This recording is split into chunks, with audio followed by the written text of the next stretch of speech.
everybody. Welcome. As Liz said, I am Britt Berner from Berner Law Group, and we're happy to be here with the Westhampton Free Library today to discuss estate planning with pets. Now, we're going to talk about specifically preparing for leaving a pet behind, but we're also going to talk about some other just general estate planning concepts that go hand in hand. So right now I'm going to share my screen so that you can all see the PowerPoint. Okay, so estate planning for pets. So as we all know, having a pet in your family isn't just a pet. Many times your pets are your family members, and we care for them while we're alive, as we would one of our children, one of our most beloved creatures in our life. Yet after death, what happens with them? Or if we become incapacitated, what happens?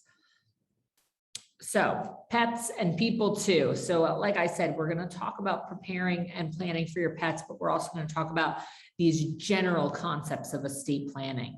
So here is kind of our circle of what's necessary. And these are the different documents that we talk about with people, and we try to get them to think about how they would want to designate individuals to act on their behalf in certain circumstances. And this is the circle of estate planning that we're going to review today. So I'm going to start with what I would usually end with, which is wills. A last will and testament. What is it? Well, I tell people all the time, every will that you write is your last will and testament until you do a new one. And then the new one is your last will and testament.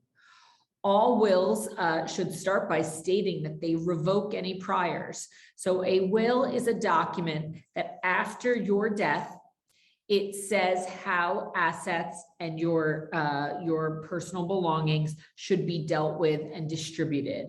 It names an executor that you would like to handle those things. And it is a written document signed by you with two witnesses.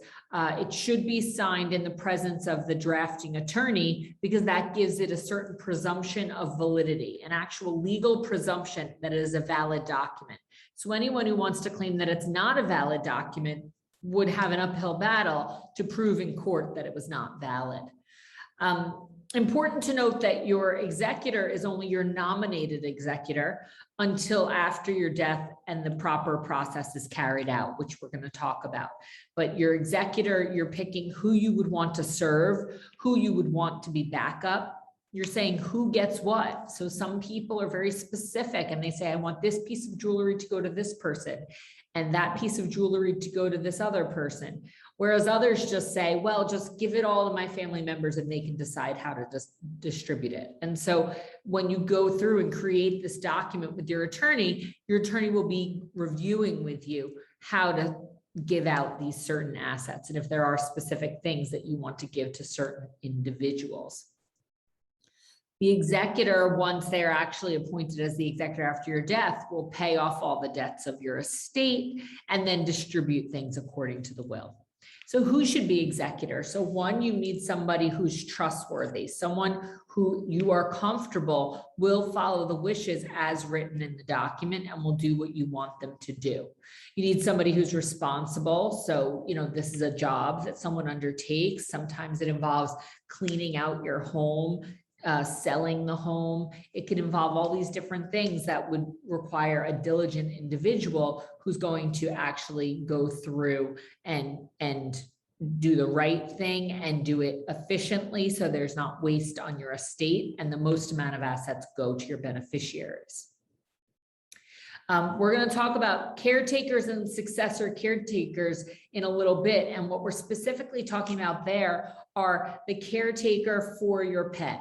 So when we get onto the pet information in a few slides, I'm going to talk more about that. But you would name an executor who would handle your estate, but the executor would hand your pets over to the caretaker that you name in your document.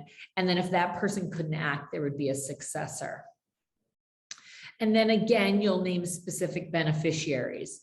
If you have incapacitated beneficiaries or minor beneficiaries, you may want to provide certain trusts or other vehicles so that those individuals are protected. And you can also make charitable donations through your will. So you could say X amount of dollars goes to the ASPCA or BIDOE or any other charity. That's what we call a 501c3. And there's certain tax benefits to those types of gifts if you have a taxable estate. A taxable estate in New York right now is anyone who dies with more than $5.93 million in their name. Then there's an estate tax that's owed. So very often when people are over that amount, they give some assets to charity, which reduces their taxable estate, reduces the tax owed on the estate, and gives more to charity. So what happens with a will when you die? When does it take effect? So your will is a statement of your wishes. I referred to the executor before as the nominated executor, and it does not actually take effect until the completion of a process called probate. So many people come to us and believe that if they have a will, it means that they avoid probate, but it's the exact opposite. Anybody who has a will needs that will to go through probate after their death for it to be followed, for your wishes to be followed. And probate is the process of putting that will through the courts to have it ratified by the courts. So you can't have probate without a will, and you can't have a will without probate. It's called something different if there's not a will involved. So probate is that process of bringing the original will unstapled to the court. There's a petition that goes along with it. And you have certain people that have to be put on notice that your will is being probated. And those are your legal next of kin. Also getting notice of probate are what we call your distributees. Your distributees are the ones who receive a copy saying that this will is being probated, but we also put on notice the individuals who are receiving assets under your will. So let's say that I have 2 children, but I've chosen to give my entire estate to a charity. Well, in that case, one, we need to put the Attorney General on notice because the Attorney General is always involved when there's charities. But we also need to let the 2 children that I'm disinheriting know that my will is being probated because they have an opportunity and what we call standing. They have the ability to come and contest my will and say, no, my mom would have never given her assets to that charity and she wanted to leave everything to me. And I know that she didn't have capacity and I can prove it. And that is what the probate process is for. It's to give that legal next of kin the ability to come forward and contest your will. So let's say I have a spouse and children. That's who has to receive notice. If I don't have a spouse or children, my legal next of kin are my parents. If my parents are deceased, it's my siblings, and it goes on and on down the bloodline. Our worst situation, or one of the worst ones I've seen, was a gentleman who had no spouse, no children, no parents, no siblings. Presumably his next of kin was a first cousin level, but he didn't know who they were. He never knew who they were. And both of his parents were born overseas. So we had to have a genealogist search to find who his likely next of kin that were living were.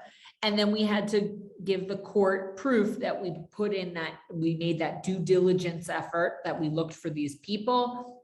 And if we couldn't notify them, there were certain newspapers that we had to publish in. So you may have looked in the back of a local newspaper and you see those death notices that are about this big. That's actually required by the court in order to finish that probate process, to let people know this will is being probated. And if you have an issue with it, and if you're one of these next of kin we can't find, you should come forth on this day and tell the court why there's an issue. And so probate can be simple or more simple if you have very identifiable next of kin and you're not disinheriting them. But if you're disinheriting your next of kin or you don't know who they are, you're going to want to avoid the probate process. Other people want to avoid the probate process just because it can take so long. Right now, especially post-COVID, we're seeing that a lot of the surrogates courts in the different counties are very delayed in their probate proceedings. Therefore, it can be a long time before the executor even takes control and can clean out or sell the house or the apartment or distribute assets or do anything with the estate assets. And so a lot of people are avoiding probate for that reason. Other people avoid probate because they have multiple, they own property in multiple states. So say you live in New York, but you also own a place in Florida or a place in Pennsylvania. Well, in that case, you would actually have to probate your will in both states, the state where you live, your primary, New York, and then also in that other state. And so many people are looking to avoid probate.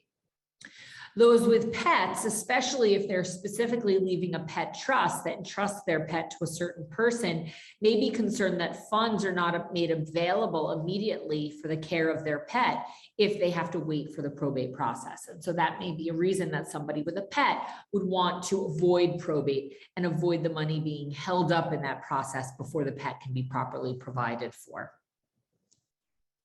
If you die without a will in New York, it's a similar proceeding, but it's what we call administration.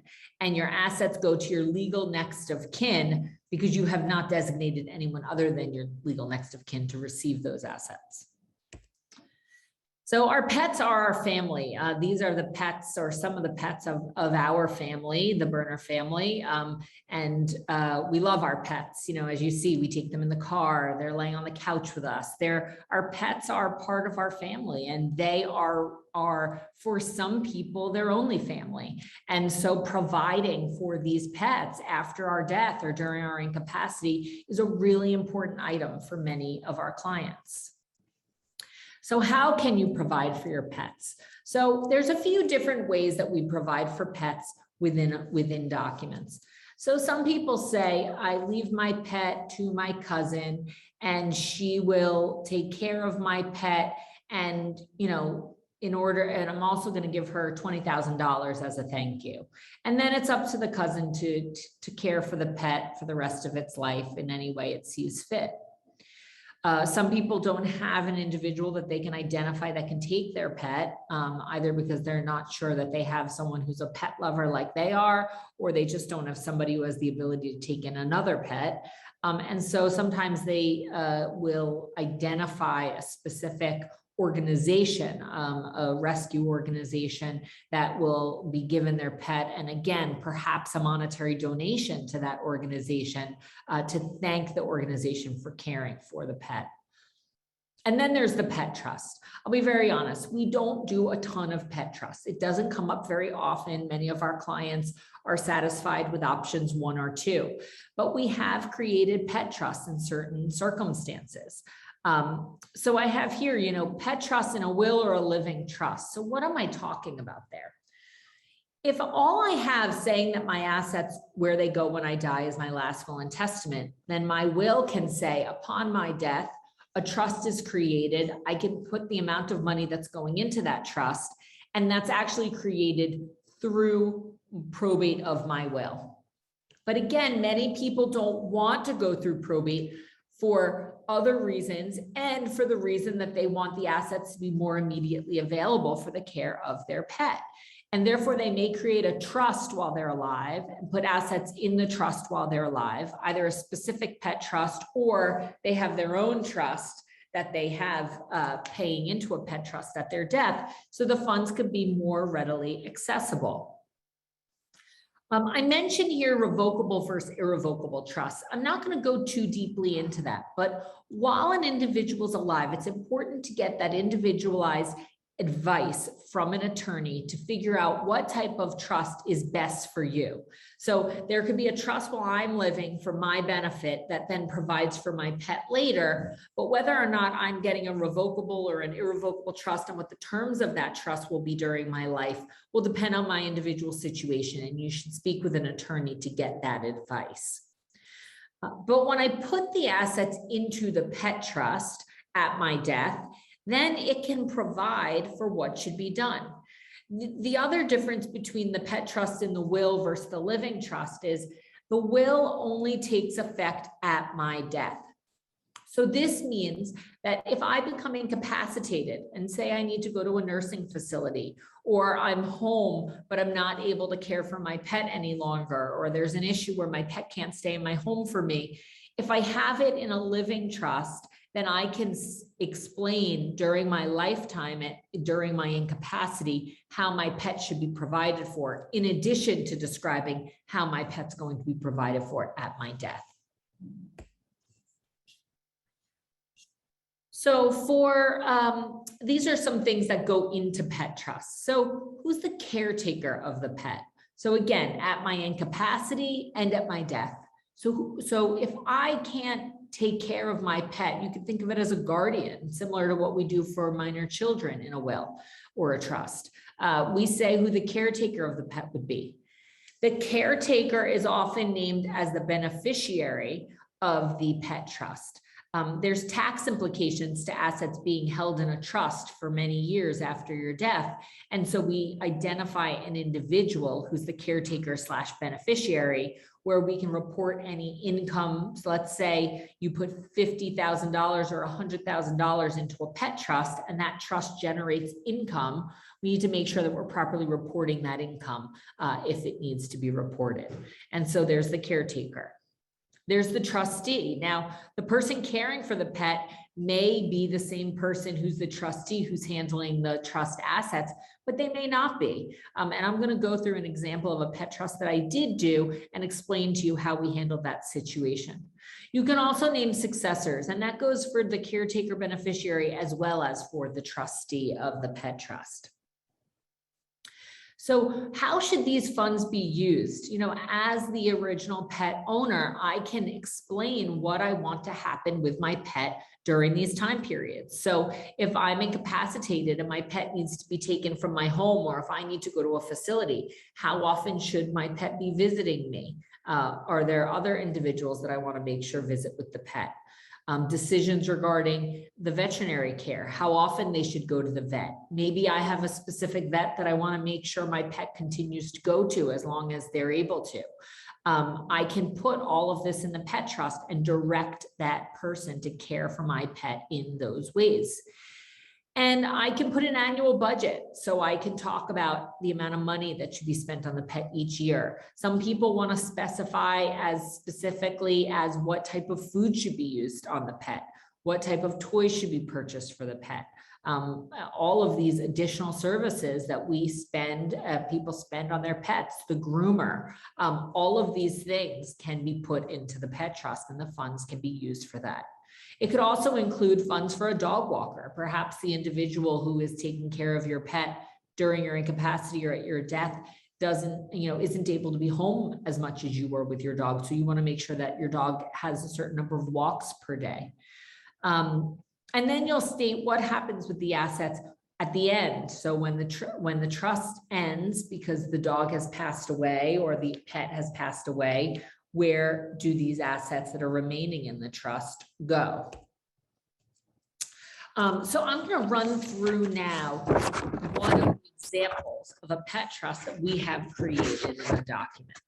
So this pet trust specifically did not talk about the incapacity issues. It talked about what happened at the death of the original pet owner. So it identified the name of the pet, but also stated that it would include any pet owned at the time of the individual's death. So when I create my will, I may have a dog or a cat or other animal that is, say, 13 years old, and I may outlive the pet, in which case I would want these provisions to apply to any future pet that I might also obtain. We named a trustee who will handle the assets for the pet and for the caretaker, as well as a successor if that person becomes unable to act.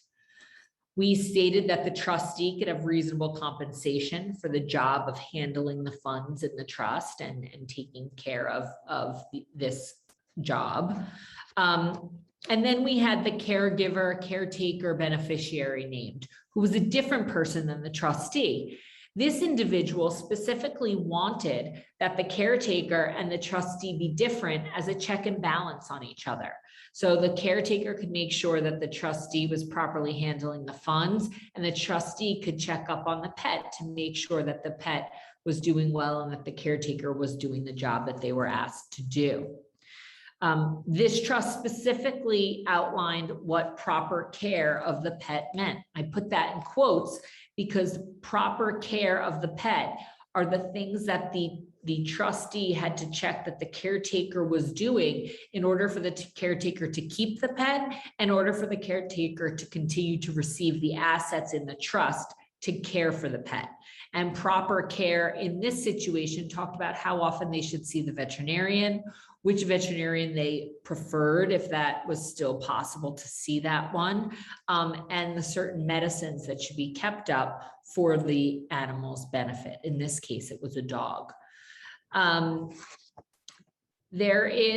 You can also state who will be the alternative caretaker of the pet. So if this caretaker becomes unable to do it, or if they're not providing the proper care as defined in the document, the pet could be removed and brought to a home of the successor caregiver. And I'm going to read to you that specifically in this case, we also said that if there were no successor caretakers available, that the trustee was authorized to place the pets at a perpetual pet care facility that provides individual rooms, or in a perpetual pet care adoptee program. Because it was on the trustee, it was the trustee's responsibility to make sure that no matter what, whether or not the caretaker could act, that the pet ended up with a good home. And that was how we took care of that eventuality if it should happen. The trustee was given the responsibility to visit twice a year, and the right and given the authority to remove the pet if the pet was not being cared for properly. This trust directed that 1/10 of the trust corpus be given to the beneficiary caretaker every year in 2 installments, so every 6 months. And that if any of that money was not used at the end of the time period, that money would belong to the caretaker who had the pet. So that those funds were released to them. They could use them as they needed for the pet and then retain the extra funds. And it also provided that additional funds could be expended if the trustee thought it was necessary for either medical care for the pet, additional expenses that were not covered by the 1/10 amount that was distributed annually, or also if there was any damage to the caretaker's property by the pet, there could be a replacement of whatever item was damaged. And then last, it said that the trust should end at the death of the pet, and that at that point, how the assets should be distributed if there was any assets left in the trust. So this is an actual pet trust that we created, and it made the person who owned the pet feel very comfortable that if something should happen to them, that their pet would be fully cared for in the way that they wanted him to be cared for. So separately from all of the wills and trusts and documents that we make for the benefit of our pets, I'm also just going to talk about the power of attorney, because this is a really big change in New York state law. So we've been trying to put this into all of the webinars that we've been doing to make people aware. There was a new power of attorney law that was signed in December of 2020, and it went into effect on June 13th of 2021. So if you have a power of attorney that was signed since June 13th of 2021, it had to have been signed with the new requirements put into this new law. It took away what was called the statutory gifts rider, the actual separate document, which was a rider to the power of attorney. But any gifting powers, any transfer of assets, creation of trusts, anything like that would actually go into the power of attorney document rather than be in the separate rider. So for example, if you want to allow your power of attorney to make a trust for the benefit of your pet while you're still living, that you could give that power in the power of attorney document to your agent. And so that's another way that we can provide for our pets down the line.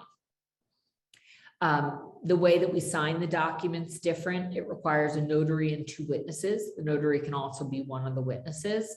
And then your agent has to sign it. That hasn't changed. There's other changes that have come into effect with this law. So what I would say is that if you have a power of attorney from before June 13th of 2021, you should have it reviewed by your attorney to make sure there are no changes necessary.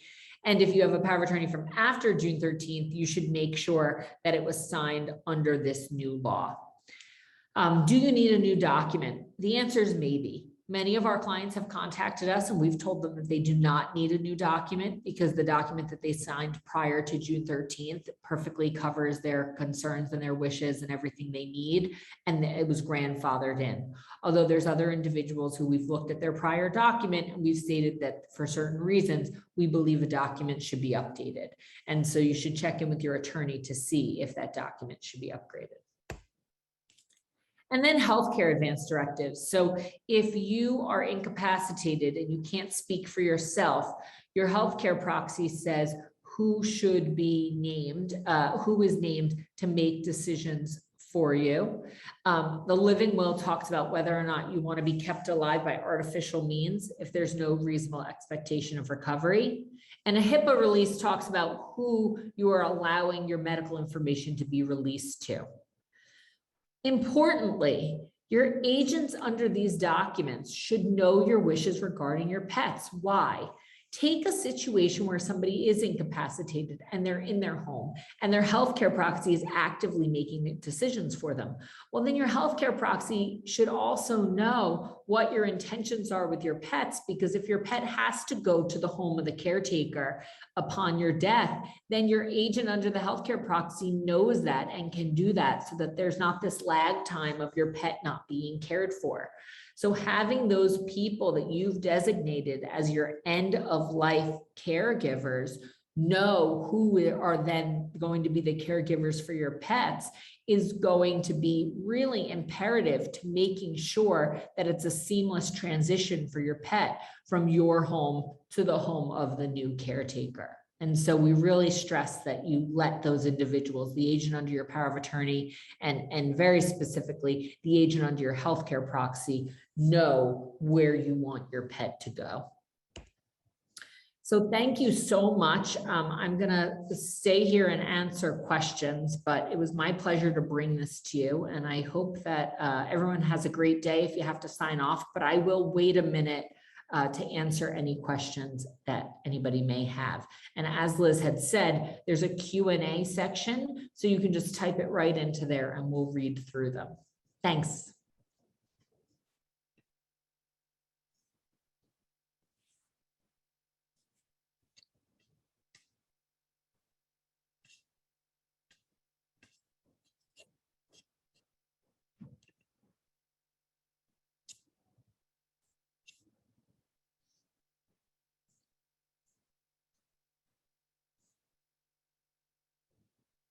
Okay, it looks like we don't have any questions. So thank you everyone for joining us, and please feel free to reach out if you have any questions. And again, thank you to the Westhampton Beach Free Library for having us today. Have a great day.